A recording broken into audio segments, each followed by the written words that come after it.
for me, the only thing that matters is the photograph. And I will never camp out on, I don't crop my images, or I only use prime lenses, or I only use Leica. I honestly I don't give a damn what people use or how they do it. That's their own decision. Hello, fellow photographers. Tomash here. I hope you are having a wonderful night these days, having fun with your photography, and even more importantly, producing some images you are proud and happy with. Today, I would like to share with you my conversation with one of the photographers I admire the most and have been following for years. Today's guest is David duChemin. And I am pretty sure you have heard about David before. He's a world and humanitarian assignment photographer, best-selling author of photography books, workshop leader, and also a digital publisher. He is the founder of Craft and Vision, probably the best digital photography bookstore out there, editor-in-chief of Photograph magazine, and contributing columnist to Photolife. Enjoy my conversation with David duChemin. Can you imagine your life without photography? No? Then you will love this show. And it doesn't matter if you're a DSLR, a mirrorless, or a mobile phone shooter. We're here to help your photography grow. This is Photography Radio.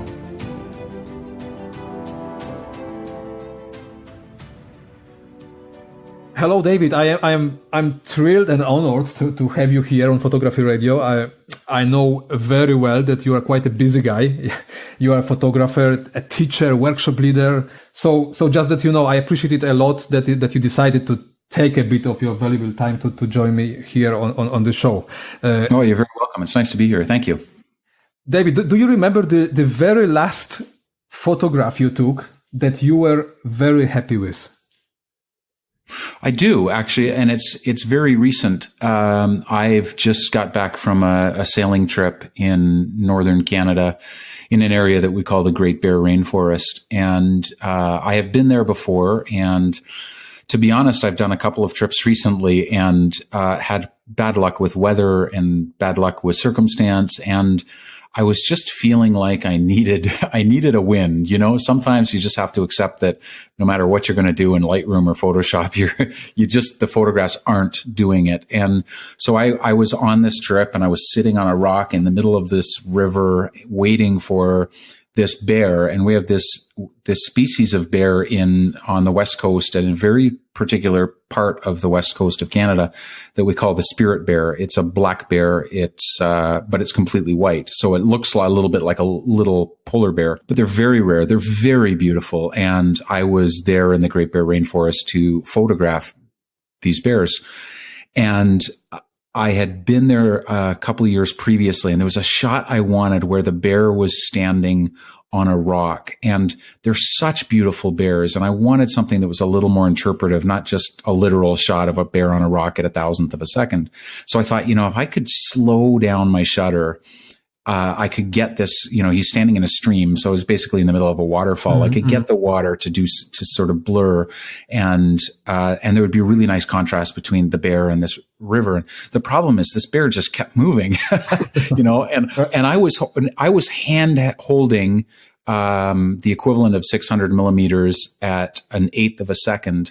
And the challenge, technology has advanced so much. The challenge was not me holding my hand still. I could hold this lens at 1/8 of a second, get a perfectly sharp photograph, except the bear kept moving. And I was trying and I finally got it. And that's a long way of telling you about these circumstances. But the photograph, you look on the back of the monitor and you just have this feeling that I can't even describe. And the moment itself with the bear was unbelievable, but that I finally, after a couple of years, nailed this one photograph and it captured that feeling of being there. Mm-hmm. It was pretty intoxicating. Yeah, you just mentioned that it's kind of difficult, to describe what it is, it's just about the feeling and kind of like an intuitive, almost like a emotional kind of reaction, right, to your own image, probably. Mm-hmm. How would you try to define what makes a good photograph? What is a good photograph for you? Well, I think so there's two questions there. What makes a good photograph and what makes a good photograph for me? I think everyone will have their own answer. There are reasons that we all make our own photographs, things that we want to accomplish. But for me, what makes a good photograph is one that engages, that connects with people. You know, when they look at it, they're not thinking, oh, I wonder what lens he made this with, or what camera, I wonder what his histogram looked like, or, oh my gosh, it's such a sharp photograph. There's something more there. There's story, there's poetry, there's emotion and mood. That kind of thing, that human connection where a photograph sort of goes a little bit past the brain and connects on a deeper level, not without the brain, but just on that deeper level where you're thinking about it days later, or it makes you think a different thing or feel something. I just want it to connect. And, you know, the kind of photograph it is will determine how it connects, but it's that connection that is so important to me. And do you think, because each one of us is constructed, you know, in a different way. I mean, like we have different, you know, emotional structures and, you know, we have different memories, different histories and so on. And then we always believe that, I mean, those of us who are deep into the photography, you know, who are really, you know, enjoying living it on a daily basis, we kind of believe that what we feel will connect or connects with us will kind of translate into, you know, we'll send this message further, and hopefully other viewers will also connect through the image to the same story. So where do you think is this common denominator? Is there something like this, which is kind of like a, you know, like a common emotional message that we can inject into an image? Yeah, I would say common, but not universal. I think that you identified it rightly, that we all have different memories, and so for example, this photograph that I made of a bear, some people will react with confusion if they don't know that a white black bear exists. They'll think it's a polar bear, and why is it standing in the middle of, you know, a rainforest? Some people maybe that have had an experience with a bear that is deeply negative and have fear about it will feel a different thing about the photograph. And someone that has spent time there in that location with maybe even the same bears will have yet another emotional reaction to this. So I do think that there can be commonality, and that our work will find its own audience. Some people just won't resonate with your work at all. They won't understand it. They won't like it. That's fine. But your work can't resonate with absolutely everyone, but it will find its own audience. And for those people, yes, those people are the people who feel this common thing about that photograph. But even then, it's not specifically common. It's just, I think, in generalities. Do you think adding captions, you know, descriptions, or at least titles to photographs makes a huge difference? Do you add captions or titles to your own images when publishing them? I think context is everything, Tomash. I think sometimes context can be important. For example, if I want my work to be put forward or to have a conservation message, I may include that photograph with a story or with a short paragraph that explains some of the detail or some of the urgency or the statistics that are behind, for example, these spirit bears, or, you know, an endangered shark or something. If you were using the photograph in that context, yes, it would provide more information than the photograph itself can. But if you were putting it on a wall or submitting it for consideration for a major awards, you know, competition, then the caption would be less necessary, because the work stands on its own as what it is. So I think context is everything. Sometimes it's really helpful in understanding, and other times it's not necessary. For how many years have you been doing photography today? Well, I've been photographing seriously since I was about 14 years old. So just over 30 years now. 30 years. So it's quite a long period of time. And is there anything that you know changed for you in the entire process of chasing those compelling images? Like, what would you say you're doing different today, generally speaking now, of course, than you were doing 10 or 20 years ago? Yeah, it's a great question. I think we all learn in different ways, and there are phases of the way we learn. So, you know, 20 years ago, I was still very much concentrating on just trying everything on for size. I would try to photograph birds, and I would try to photograph, whatever, race cars or anything that I had a chance to photograph. I was trying it and figuring it out. Okay, what works here? But really I was just learning my craft. I was learning to get the shutter speeds and the apertures and the understanding of how light works. I was just learning that stuff. I had tools, but I didn't know what kind of stories I wanted to tell with those tools. And it was only about 12 years ago, maybe a little longer than that, maybe 15 years ago now, that I went to Haiti, and everything changed for me. I understood what stories I wanted to tell with my camera. So for a long time, I didn't even know why I was making photographs. I was just, oh, that looks cool. And I would press the button, and, if it was sharp, great. And if it wasn't, I'd, go back and try again.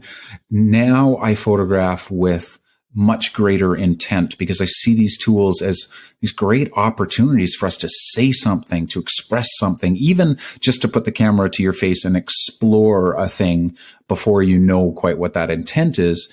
So I'm much more intentional now than I ever was. I want to tell bigger stories. I want to not just, for me now, it used to be a good photograph was sharp and well exposed. Now a good photograph is about connection, and it's so much less about the camera than it once was.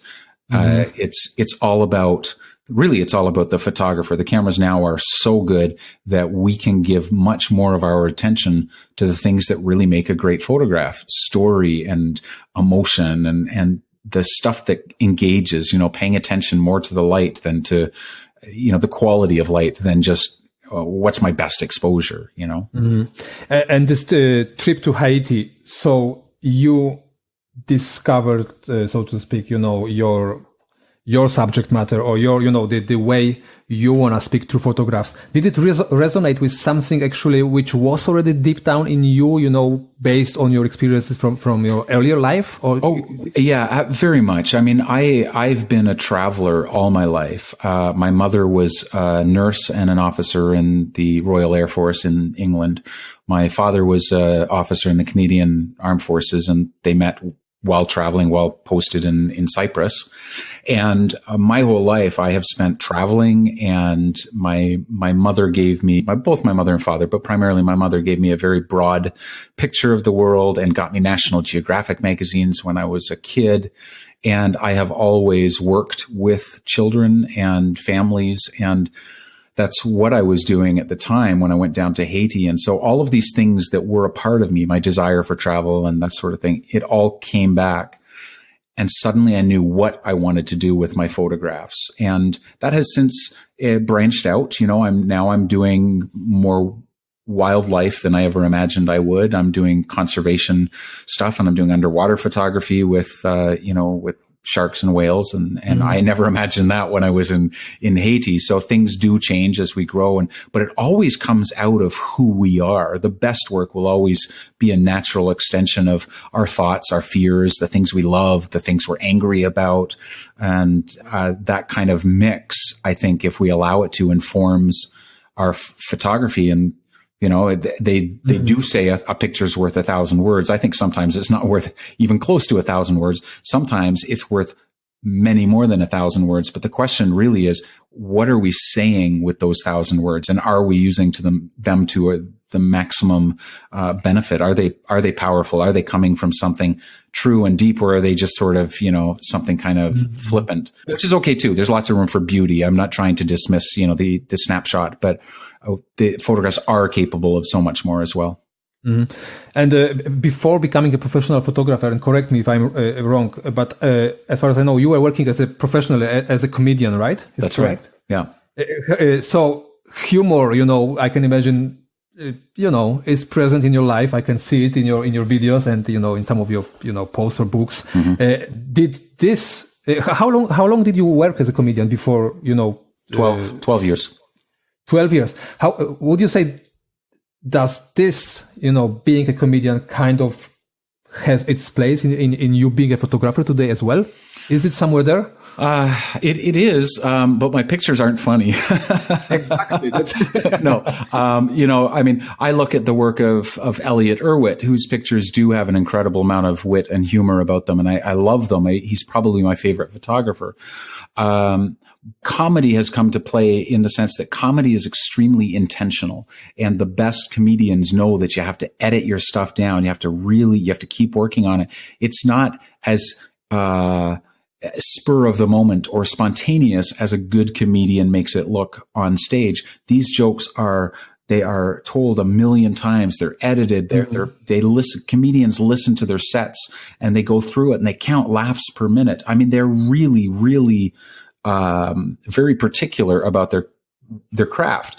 That is what has carried over into photography for me, is the understanding that this is a communication medium, and, cutting out everything that is unnecessary makes our photographs stronger. And so, yeah, I think I'm still I'm very much I think I'm still a fun person, but my photography I do take very seriously.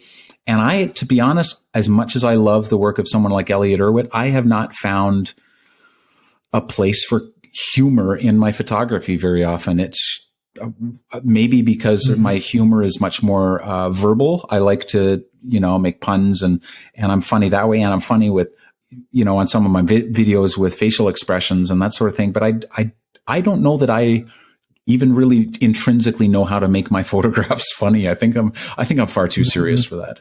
And you mentioned being deliberate about planning your own work. So are you also very much deliberate when it comes to, planning your trips, planning the photographs you're going to take? How much space you have for, spontaneous reactions and, just absorbing what's unveiling there in front of you? Yeah, that's a great question. It's actually very spontaneous. Because there's another discipline in comedy, and that's improv. And I don't do a lot of research at all. In fact, as the years go by, I do less and less because there is absolutely a role for research in some forms. If I were working for the National Geographic, I would research the hell out of whatever I was doing. But the kind of work that I'm doing now is I want it to be a record of my experience of a place. I want to go and I want to stumble through a back alley somewhere and find something that I didn't even know was there, never expected, some light, some moment, some lines that just, the Lonely Planet had no idea that I was going to encounter these. So I show up in a place, I choose a good location in the sense that I know that I want to walk a lot. So I pick a good hotel that's close to the action. And that's kind of it. I just walk around. I just pick a direction and I walk and I explore and I'll walk all day. And that's where my best photography happens, is in that spontaneity and the unexpected discoveries. I don't plan well, in part because the minute I start really planning things, you get a bunch of expectations. You begin to think, oh, my photographs are going to look like this, or maybe it'll look like this. And those expectations, you're trying to find something that may not even exist. And those expectations, I think, blind us to what actually does exist, what actually is there. Sometimes we're looking for something so hard that it stops us from seeing and experiencing. So I find that for me, for my own personality, too much planning gets in the way. So I do as little as possible. I want to ask you also about composition, because I know it's something you have been thinking about a lot recently. It's in one of your recent blog posts, you wrote that moment is everything. Only once you have used composition to make it so. So do you think good composition is something we have to practice awful a lot in order to be then able to apply it almost, intuitively and very, very quickly when spotting an interesting moment in front of our camera? Because it's so often that we have just a second, right? Or even less to photograph any given scene. So finding and, grasping this great composition, does it have to become an instinct? I think it becomes intuitive, but that intuition is not for 99% of it. It's not like you're born with it. I truly believe there are some very few people that are talented, naturally gifted at this stuff. But I think there's so few of them that I'm probably not overstating it when I say talent is just completely overrated. I think we learn, just like we learn language, we learn the visual language.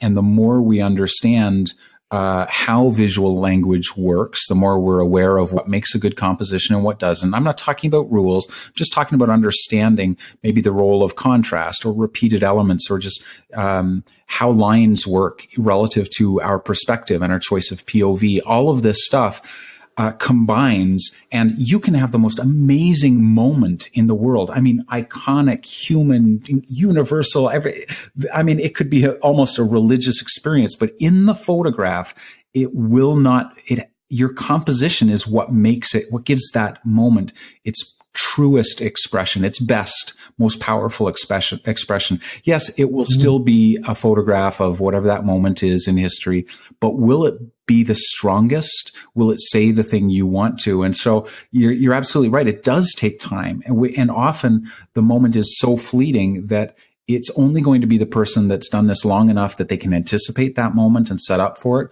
or are willing to wait for it to happen again.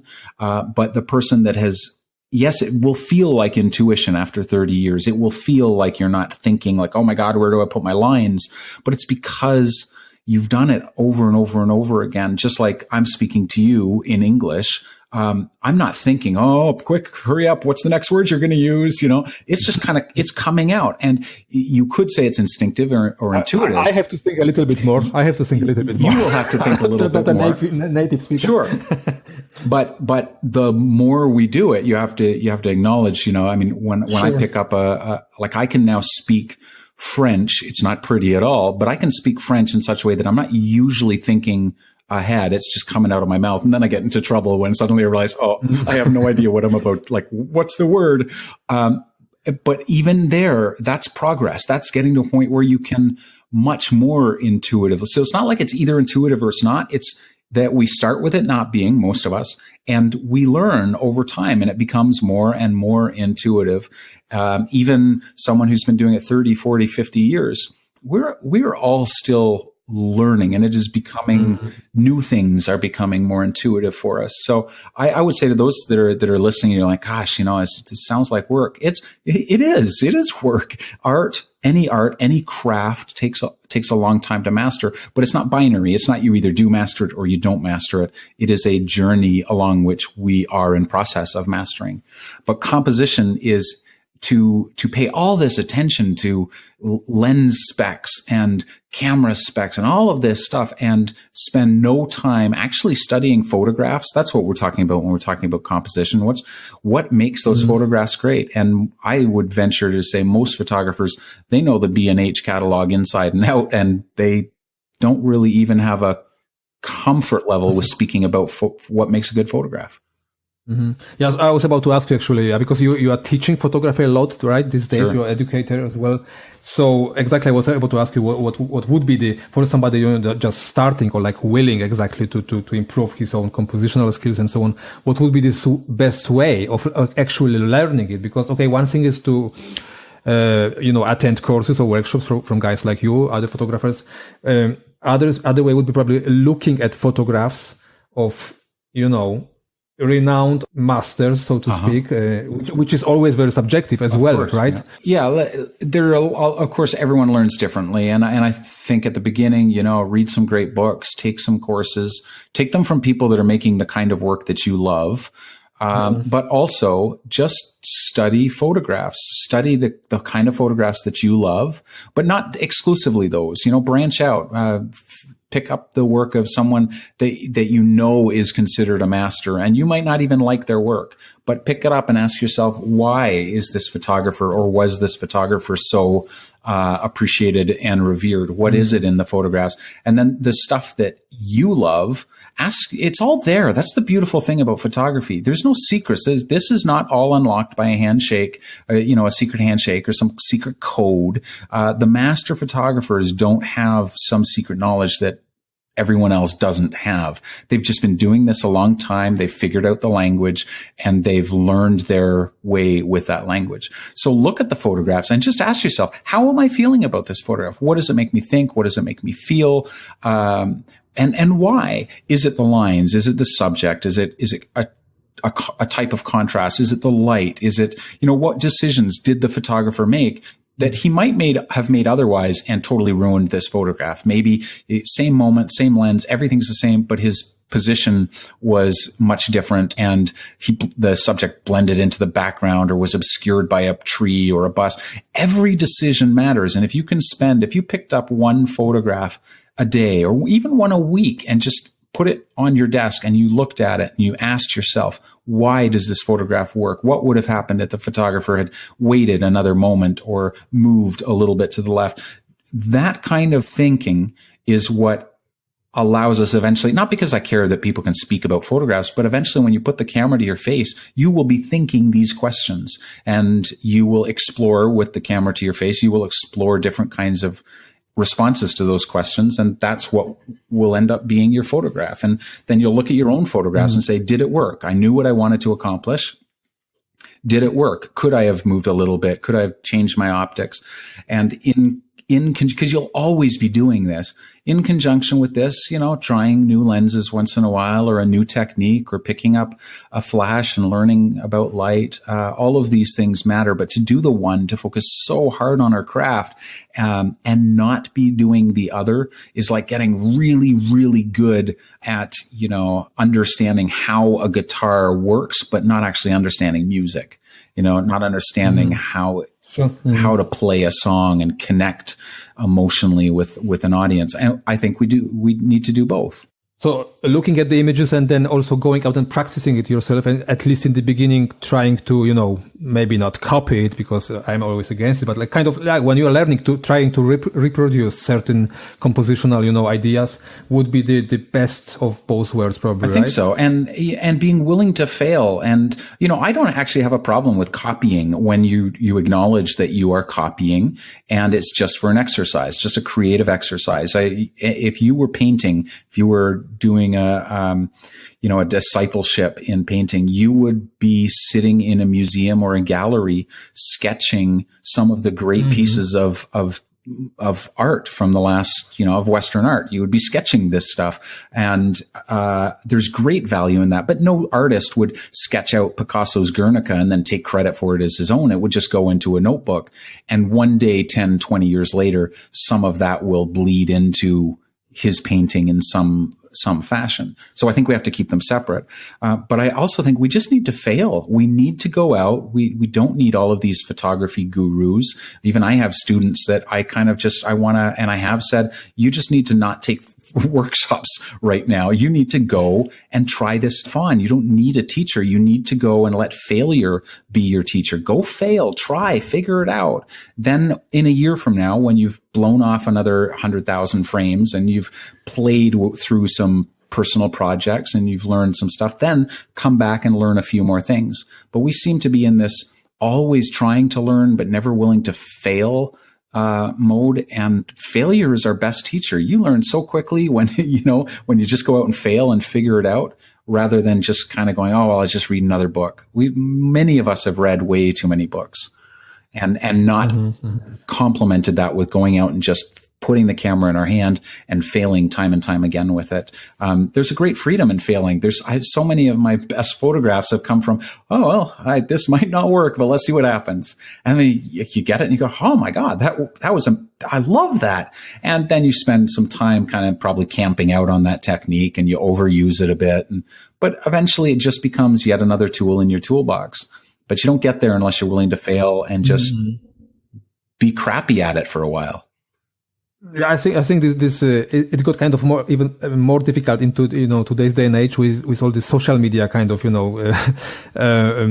reality around us, where people are kind of afraid of this failure in public. When putting the images online, people don't put them. People are afraid of getting the critique, of getting bad comments. So, but actually, this would be also the way of kind of testing the waters and testing your own skills, I think. It might be. I think social media is a mixed bag. I'm about to fly to Venice for for some workshops. And I tell my students while we're there, I don't forbid anyone to do anything. They're grown adults, but I tell them, if you're serious about this, no social media for the week, no looking at social media, no posting to social media, because I want them focused on their art. I want them focused on learning and seeing this beautiful place that we're in, not head down with an iPhone in their hands. And what often happens is we make a photograph. We're very excited. We run it through Snapseed. We post it up to the internet, and we get that dopamine hit of all of those likes and comments and hearts, and many of them really totally meaningless. And what it does is it gives us a false assessment. It does a couple things. It gives us a false assessment of our work, and we think, oh, people like it, it must be good. Not necessarily true.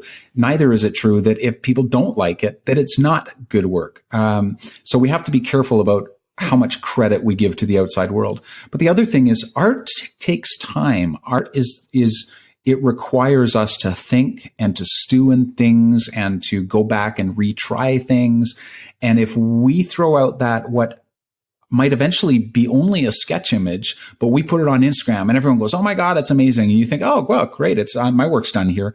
We never get to the point where we do another sketch image and another, and we try it out and we combine ideas and we get to that final image where we go, yes, that is the one. There are probably untold millions of these photographs that never get made because we sabotage our own process. I think when you make photographs, you should take some time. I'm not being prescriptive. I'm just saying the benefit to taking time is so extraordinary.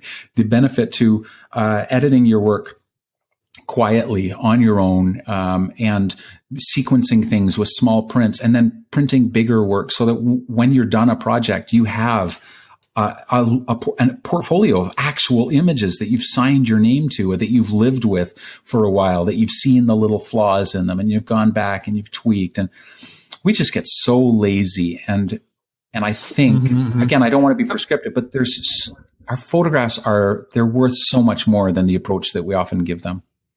Okay, but photography is, in the very end, it is a visual art, which means it needs a viewer, right? So, like, when would you say, or when do you know is the moment, after, working on a series of photographs or a certain portfolio, when do you know is the moment to actually show those images to the world? When is it? Well, I think at some point you just get to a point it has to be done where, you've printed the image or you've lived with it for a while and you go, yeah, I am really satisfied with this.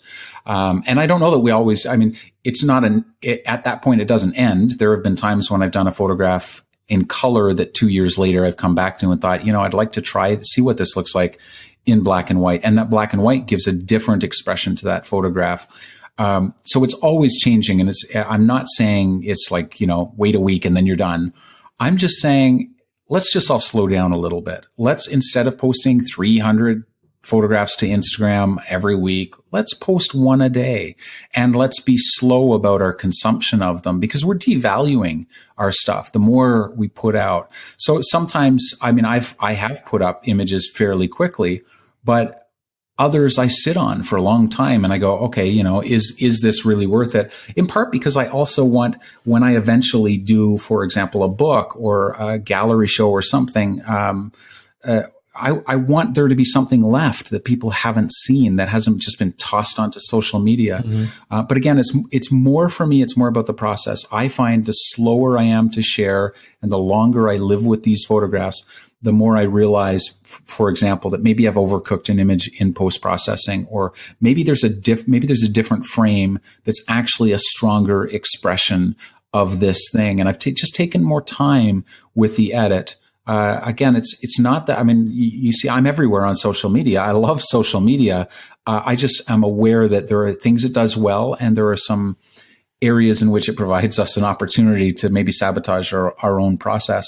And we could just all give ourselves a little more freedom, just to not post so much, to slow down. And also, in doing so, maybe to appreciate the work of others a little more slowly, rather than just look at it, swiping it, clicking it, moving on, but actually study it and not consume quite as quickly. If we all slowed down, I think we'd just be better photographers, and and we would value what we do a little bit more than we do now. Mm-hmm. You mentioned post-processing. It just reminded me of one last question about the composition I wanted to ask you before. What are your thoughts on quote unquote adjusting the composition, during post-processing by cropping the image? Is it a less valuable, less noble way of doing photography for you? For me, I prefer to keep that to a minimum, but let me go on record yet again as saying I really do not believe. In fact, I do believe there are no rules. There is no badge of honor for. You may give yourself your own badge of honor for not cropping an image, but if the image is made stronger by a slight crop or a readjustment, or you realize, the balance isn't quite right on this, it might be better as a 4:5 instead of a 16:9 or vice versa. For me, the only thing that matters is the photograph, and I will never camp out on, I don't crop my images, or I only use prime lenses, or I only use Leica. I honestly don't give a damn what people use or how they do it. That's their own decision. I have a satisfaction for getting it as close as possible in camera. But, I cut my teeth in photography in a dark room, and we were always cropping and dodging and burning and doing all of these traditional techniques. And I didn't do a lot of it. I wasn't advanced at all, but there was enough in there that you knew how to take what was potentially a very good photograph, but would be better if you refined it a little, if you slightly adjusted the crop. So I think people need to do what serves the photograph, not what serves their ego, and certainly not what serves, the pundits who say, oh, you got to do this or you got to do that. You know what? Let them make their own art. If they don't want to crop, they don't have to crop. Yeah, and in the very end, I couldn't agree more. When I open a book, a photography book, and there is a photograph that just, stops my breath, this is the last thing I'm even thinking about. What was, what have been done there? Was there some cropping or some dodging involved? Right. I don't care. I just enjoy the moment, right? We need to, just like the comedian will tighten up his set and make sure that the punchlines are tight and the setups are tight so that they get the most amount of laughs. It's the same thing with writing. How much do any of us want to go to a movie that never actually got edited, that was just 16 hours of raw footage, or, read a book that just the author banged it out on his typewriter and zing, off it goes to the publisher. And you're like, God, there's typos and, there's all of the... An editor editing your stuff, the process of refining for most of us, is really important. And I think for those of you that are out there and you're purists and you're like, no, God damn it, it's my prime lens and my Leica and no cropping, and that's how they've always done it. It's not. If you look through, one of my favorite teaching books is Magnum Contact Sheets. If you look through there and see which images were selected out of a roll of 36 and where crops were made, editing has always been really important, and nobody wants to see all your crap and your mistakes. They want to see the most powerful photograph you can make. Without it, I'd rather see a great photograph than your badge of honor that says I don't crop my images. Absolutely. David, the time is going really fast with you. So last couple of things, last couple of questions. You mentioned already before that, and I also agree completely, that the camera actually, the brand or the type of camera doesn't matter at all in the whole, process. But so let me ask you, because I'm a Fujifilm user myself, and if I'm not mistaken, I saw a Fujifilm camera in your hands in one of your recent videos. So is it Fuji cameras these days for you? I'm a Fuji X photographer, which is almost completely meaningless, except that I do really like the Fuji X-T2, and they make great lenses. I also shoot Nikon underwater because mirrorless isn't there yet, and I've invested a lot in my underwater gear. And I have a Canon system for shooting, what little video I do for my video, my YouTube show. But yes, right now there's certain things about the Fuji that are just the sweet spot for me that, for example, the Sony doesn't have. The Sony doesn't feel right in my hands. I like the old style aperture rings and shutter dials. I can pick up a Fuji X-T2 and it feels, despite a lot of other differences, like my old Pentax Spotmatic or K1000 or that era of perfectly only manual analog camera. that muscle memory is still there. So I can use a Fuji faster than I can use any other camera right now. And that's important. I think the sooner the camera gets out of our way, the sooner we will be making the photographs that we want to be making. So for me, that's Fuji. It has nothing to do with brand loyalty. I just really like the way it feels in my hands. But over the last 10 years, I've done Canon, Nikon, Leica, Fuji, and, all kinds of quirky little things in between. Photographers have a strange relationship with their gear. And I love my gear. I mean, my mantra for the last 15 years has been gear is good, vision is better. And I think people camp out on that and they're like, oh, vision's better. And it is. It absolutely. But gear is good. Without it, we will all be at our easels painting. The cameras are what make it photography, and you have to know your craft. And if your camera doesn't feel right in your hand, I'm not saying obsess about it. It's a collaborator and it's got to do what it needs to do. I love my Fujis, but again, it's more because they fit in my hand. The X-T2 has that flip down screen that I can't live without because I like to get really low and explore different POVs. And, I can go now, like I just did to this bear trip with up to, not including teleextenders, up to 600 millimeters of reach, 2 camera bodies, and I can put it in a backpack it's so light. I can hike with it. I have some mobility issues now after an accident that I can't carry that big DSLR gear anymore. And the DSLR, when I do use a DSLR now, Tomas, it drives me crazy. I'm looking through it. I'm like, where's my histogram? What do you mean I have to meter first, then photograph, then check my histogram? With the current batch of mirrorless cameras, I can look constantly through my viewfinder and see my histogram. I never have to take the camera down. I never have to lose a moment. And that alone has made me a much more present photographer. And whatever gear you have to use to get the gear out of the way and be present, that's the gear you should be using. David, thanks so much. One last thing, maybe share with my listeners here. So what are the best online, places to find out more about what you're doing, what you're up to, and where can people, learn more about your activities? I think the best place to go would be my blog, duChemin.com. And from there, you'll find links to my YouTube show, Vision is Better. You'll find links to my portfolio and see what my latest work, and links to books. Like my latest book is Soul of the Camera, and, you can get all my books on Amazon. But if you go just to my blog, duChemin.com, you can find everything.